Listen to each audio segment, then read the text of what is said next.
그래서 우리는 여러 가지 다양한 개발 방법론에 대해서 학습을 진행해 왔습니다. 이제 구조적인 그 개발 방법론이 있었죠. 거기에는 이제 폭포수 모델, 그 다음에 어떤 병렬 모델, 이런 이제 두 가지 방법에 대해서 여러분들에게 설명을 드렸고요.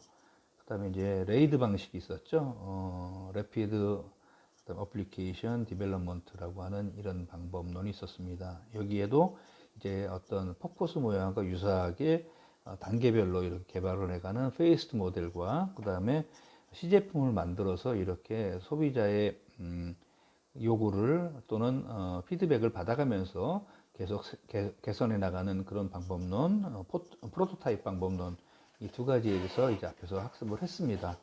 자, 지금부터는 이제 에이자일이라고 하는 방법론에 대해서 학습을 진행을 하려고 합니다. 이 에이자일 방법론은 모델링이나 문서화와 같은 그 오버헤드, 우리가 실제로 이제 시스템을 개발할 때 개발하는 것에 그 중점을 두고 모든 역량을 쏟아 부어야 하는데, 부수적으로 이렇게 이제 오버헤드가 발생을 해요.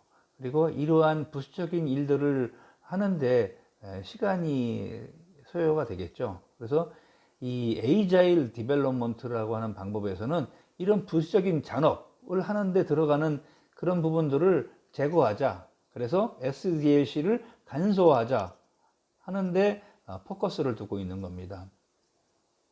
그래서 이 에이자일 개발 방법론을 적용을 할 경우에 프로젝트는 상당히 단순하고 또 반복적인, 그래서 그런 프로젝트들이 있죠. 단순하면서 반복적인 어떤 어플리케이션들을 개발할 때 이 에이자일 방법론이 아주 좋은 그 방법론이 되겠습니다.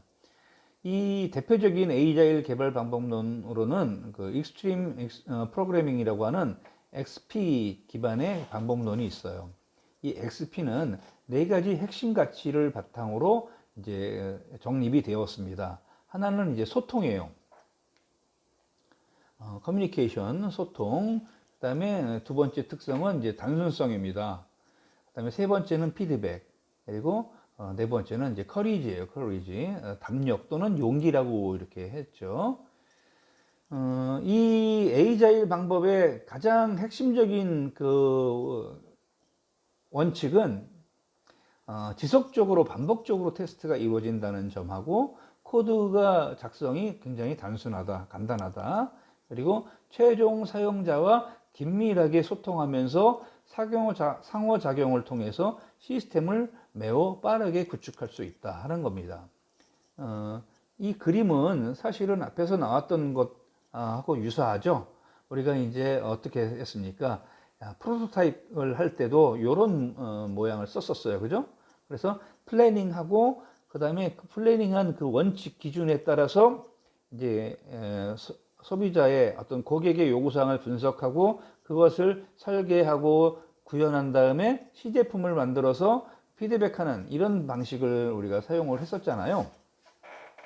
여기서는 그 뒤에 무한히 계속 소비자의 요구를 반영하는 것이 아니라 한 번 하고 마는 겁니다.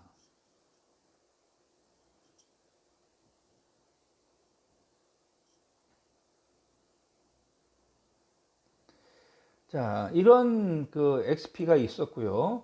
그 다음에 이제 XP 말고 다른 기타 개발 방법론이 여러 가지가 있었는데, 여기서 이제 소개하려고 하는 것은 나선형 모델이에요. 나선형 모델은 우리가 이제 스피럴 모델이라고도 하는데, 시스템 개발의 위험을 최소화하기 위해서 점진적으로 완전한, 여기서는 하여튼 우리가 개발하면서 나올 수 있는 여러 가지 리스크들에 대해서 분석을 해서 그 리스크를 제거하는 식으로 개발을 해나가는 겁니다. 그래서 전체적으로는 어떤 스텝들을 서서히 반복해서 완전한 모델로 이렇게 개발을 해나가려고 하는 거죠.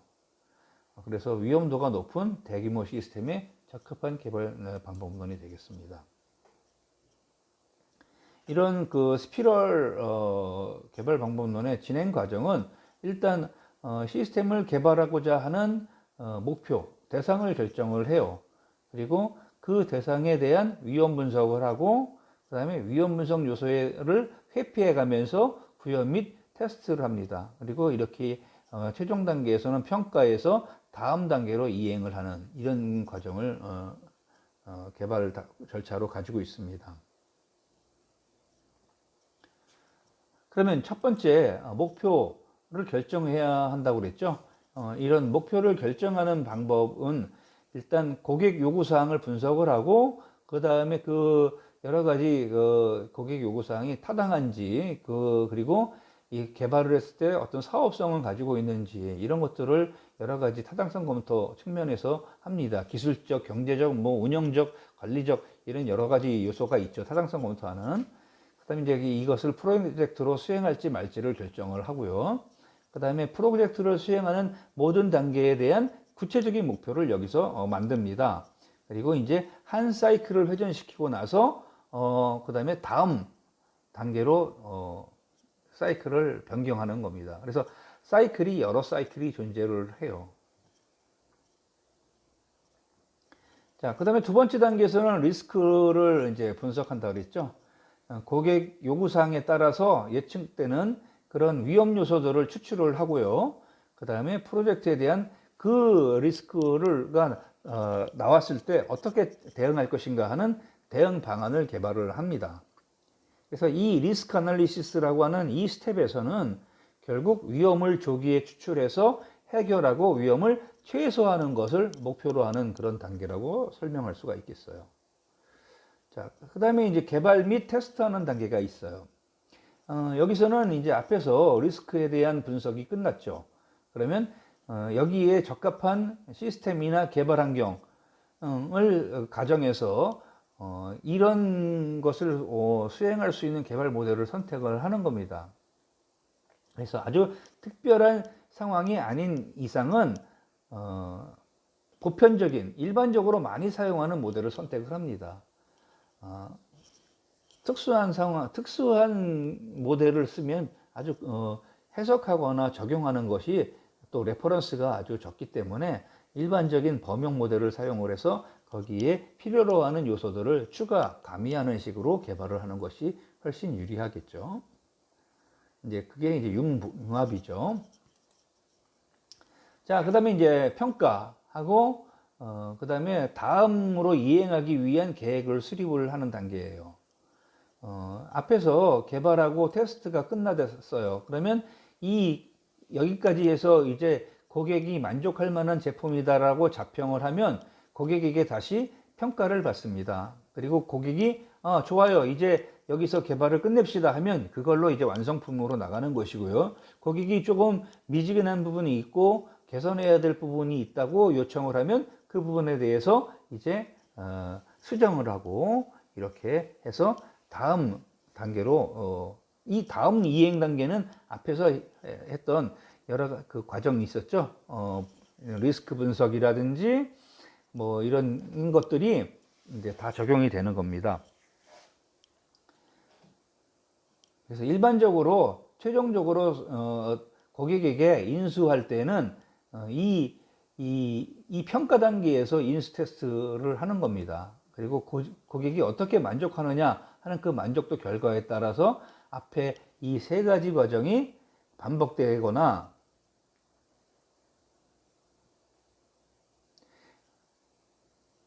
목표는 나와 있고 리스크 분석이나 아니면 개발 및 테스트하는 이 세 가지 단계를 반복하거나 한다는 그런 말씀입니다. 그게 이제 여기서 결정되는 거예요. 고객이 어떻게 판단하느냐에 따라서. 자, 이와 같은 나선형 모델의 그 장점은요, 위험 관리로 인해서 고위험도 프로젝트를 이용할 때 아주 좋습니다. 그리고 고객의 요구사항을 좀 더 자세하게 적용할 수 있고, 그 다음에 그 요구사항이 나중에 변경이 돼도 그 변경된 요구사항을 다시 반영시킬 수가 있어요. 그리고 이제 완제품에 대한 것은 고객이 아주 충분히 만족을 하고 그 고객에게 제공되는 품질이 일정하게 유지된다 하는 겁니다. 단점은 프로젝트를 완료하는 데까지 걸리는 시간이 많이 걸리고요. 그 다음에 반복하는 단계가 길어지면 그만큼 프로젝트 관리하기가 어려워지겠죠. 여기서 키포인트는 위험관리이기 때문에 위험관리 전문가를 반드시 배치해야 합니다. 자, 그렇다면 앞에서 여러 가지 이제 그 개발 방법론들이 나왔는데, 프로젝트 유형에 따라서, 프로젝트 사이즈에 따라서 적합한 개발 방법론을 선택하는 것이 중요하죠. 뭐 무조건 폭포스 모델을 쓸 거는 아닌 거죠. 그래서 어떤 하나의 방법론이 항상 최선은 아니기 때문에 경우에 따라서 상황에 맞춰서 방법론을 선택하는 것이 좋습니다. 또 대부분의 어떤 기업이나 아니면 개발하는 부서에는 그 기업이나 기관, 부서에서 즐겨 이용하는 그 개발 방법론이 어느 정도 있어요. 예를 들면 홈페이지를 전문으로 하는 기업이라면 거기에 맞는 개발 방법론이 있고요. 데이터베이스를 전문으로 하는 그런 기업이라면 그 데이터베이스 개발하기 위한 개발 방법론이 있습니다. 적합한 개발 방법론이. 그런 것들을 쓰는 겁니다. 이 표에는 여러분들 보시면 아시겠지만 구조적인 방법론과 레이드 방법론, 그 다음에 에이자일 방법론, 이 세 가지 큰 방법론 카테고리를 놓고 거기서 대표적인 개발 모델들을 가지고 비교를 했습니다. 그래서 뭐 예를 들면 유저의 어떤 설문조사한 방식이라든지 뭐 쓰는 어떤 테크닉이라든지 테크놀로지라든지 컴플렉스 복합도 이런 것들을 가지고 이렇게 평가를 했습니다. 여러분들 화면에 사실은 좀 잘 보이지 않는데 이거는 이제 오프라인 강의에서 다시 한번 여러분들에게 보여드리고 설명하겠습니다. 자, 이런 여러 가지 어쨌든 중요한 것은 선택할 때 우리가 기준으로 삼아야 할 것이 있겠죠. 그 기준으로 삼아야 할 것 중에 하나가 이제 사용자 요구사항에 대한 명확성이에요.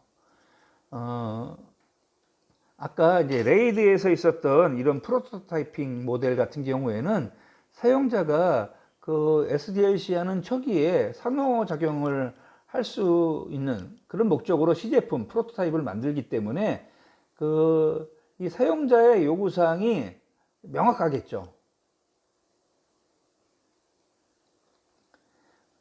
그래서 이런 프로토타입은 사용자의 요구사항이 하지 않은 경우에 더 적합합니다. 사용자의 요구사항이 명확하면 이제 뒤에서 수정하거나 요구사항이 바뀌거나 하지 않기 때문에 그럴 때는 폭포스 모델, 구조적인 그런 모델링을 쓰는 겁니다. 다시 말씀드리면 프로토타이핑 같은 레드 방법론 같은 경우에는 사용자의 요구사항이 명확하지 않은 그런 프로젝트에 적용을 하고, 사용자의 요구사항이 명확한 그런 경우에는 이제 폭포스 모델 같은 그런 구조적인 방법론을 적용한다. 이렇게 여러분들 정리하시면 되겠습니다. 그리고 시스템이 기본 그 기술에 익숙하지 않은 상태로 설계가 되면 그러면 여러 가지 아까 케이스 같은 이런 컴퓨터를 활용한다거나 그 다음에 거기에 다이아그램을 그리는 방법 이런 것들을 모르고 있기 때문에 작업을 원활하게 수행할 수가 없어요. 그러면 그만큼 리스크가 커지는 거죠. 그래서 자기가 어떤 기술들, 뭐 스케매틱을 할 수 있는 기술, 그러니까 드로잉 할 수 있는 기술, 그 밖에도 컴퓨터를 활용할 수 있는 기술, 이런 것들 여러 가지들을 익히고 있는 그런 것이 중요합니다. 개발자라면요. 그리고 무엇보다 중요한 것은 이제 프로젝트를 관리하는 관리팀이 어떤 역량을 가지고 있느냐 하는 거예요. 그 시스템을 개발하는 프로젝트가 성공하려고 하면 다양한 인적 자원이 필요합니다. 그 인적 자원들은 이제 시스템 엔지니어도 있고, 하드웨어 개발자, 소프트웨어 개발자, 그 다음에 네트워크에 대한 관리할 수 있는 능력을 보유한 사람, 그 다음에 어떤 사람에 대한 고객에 대해서 친숙함을 가지고 소통 능력이 뛰어난 사람, 이런 사람들이 필요하거든요. 한 사람이 이런 능력을 다 갖고 있으면 그 사람은 이 프로젝트 팀의 리더예요. 그래서 PM 역할을 해주면 되고, 그 밑에 이제 이런 프로그래머, 하드웨어 전문가, 데이터베이스 전문가, 디자인 전문가 이런 사람들이 팀원으로 들어와 있을 때 이상적이라고 얘기할 수 있습니다. 아무튼 이런 프로젝트 팀의 일원으로 이 시스템을 개발하는 가장 중요한 역할을 하는 사람은 뭐니 해도 뭐 개발자도 있고 프로그래머도 있지만 분석가의 역할이 굉장히 중요하죠. 이 분석을 잘 해냈을 때 뒤에 있는 설계나 구현이 쉬워진다고 말씀을 드렸었죠. 그죠? 이 분석가는 그래서 다음에 있는 6가지 주요 기술을 갖고 있으면 아주 좋아요. 당연히 IT적인 기술력이 있어야 돼요. 컴퓨터 활용할 수 있고, 그 다음에 경영에 대한 이해, 이게 비즈니스 마인드가 있어야 합니다. 그리고 여러 가지 다양한 분석력, 대인관계 능력, 그 다음에 관리 능력, 윤리의식, 이렇게 6가지의 중요한 요소들을 분석가는 역량으로 보유하기를 바랍니다. 자, 그렇다면 분석가가 이렇게 이제 아날리스트를 한 가지로만 얘기했는데 실제로 다음에 있는 5가지 분석가로 세분시킬 수 있습니다. 어떤 비즈니스에 대한 분석가, 경영 분석가죠.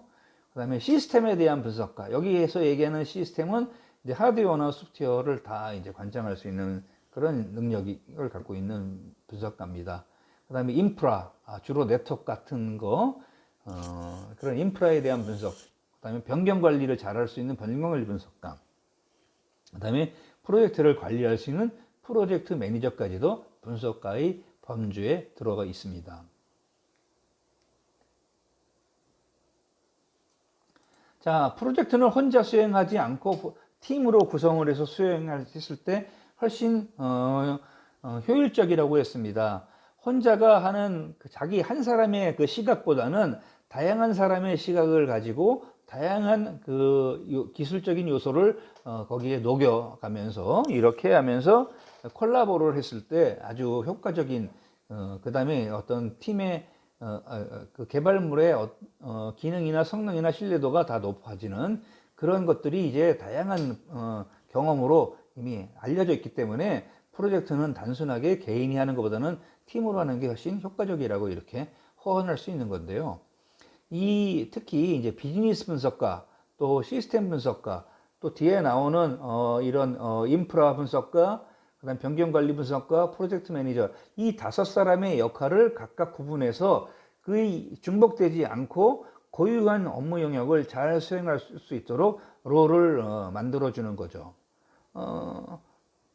뭐니 해도 이제 비즈니스 분석가 같은 경우에는 시스템의 비즈니스적인 측면을 주로 분석을 해요. 이게 사업성이 있다 없다, 그 다음에 어떤 산업적인 트렌드 같은 것도 해오고, 그 다음에 그렇게 해서 내외의 경영 환경을 분석을 하고, 이렇게 해서 비즈니스적인 가치가 있다 없다라는 것을 이 사람이 판단을 해줍니다.